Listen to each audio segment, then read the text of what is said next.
Então, ele se refere ao dom de profecia da seguinte forma: meras palavras humanas, algo que o Espírito Santo revelou soberano e espontaneamente a um crente. Ele diz mais à frente: a profecia é o relato humano de uma revelação divina. O que você poderia estar falando para a gente aí em relação a isso? Pronto, vamos lá. O dom de profecia, nos estudos bíblicos e sistemáticos, normalmente é categorizado de duas maneiras.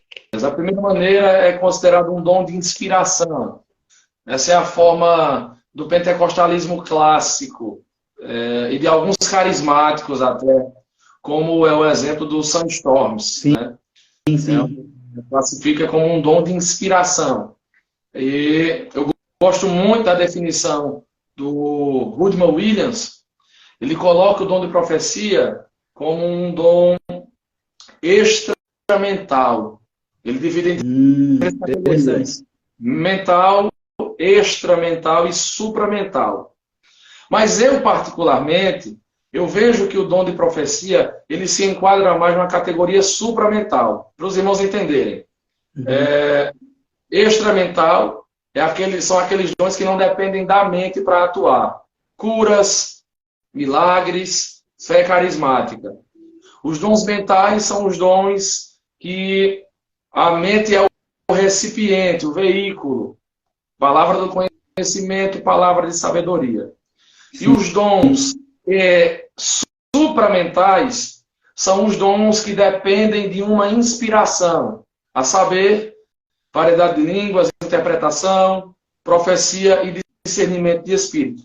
Então, o dom de profecia é um dom de inspiração, onde o crente, o recipiente do dom, ele recebe uma informação do Espírito e descreve essa informação, essa revelação, tomando deixa no que o N. Gruden costuma usar.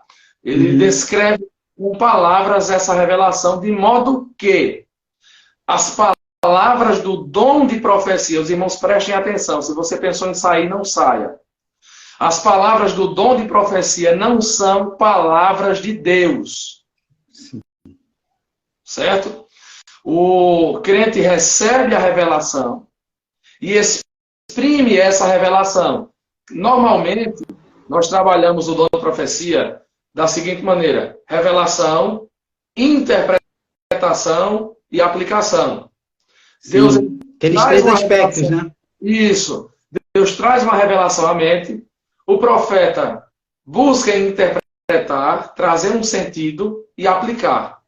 Certo? Sim. Então, veja só, meus irmãos, o processo. Você recebe uma palavra na sua mente ou uma inspiração, você recebe uma inspiração e você precisa expressar isso, descrever, você precisa colocar para fora. Então, você vai precisar entender o que está sendo dito, interpretar, e após isso aplicar e trazer uma aplicação precisa.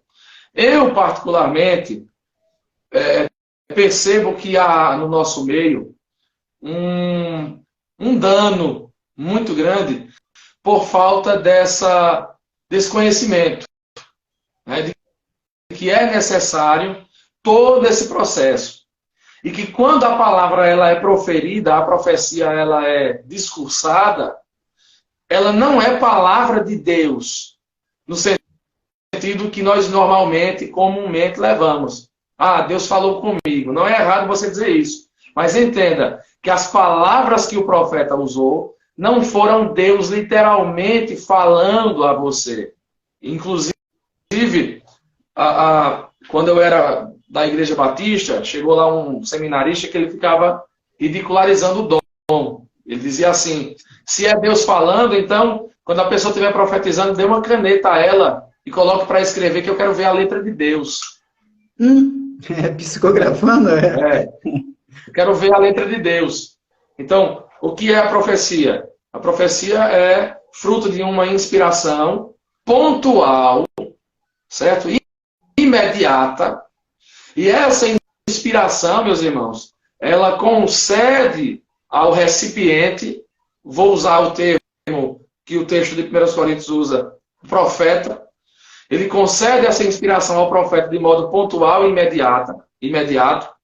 E essa inspiração traz uma revelação a respeito de algo que precisa ser pronunciado.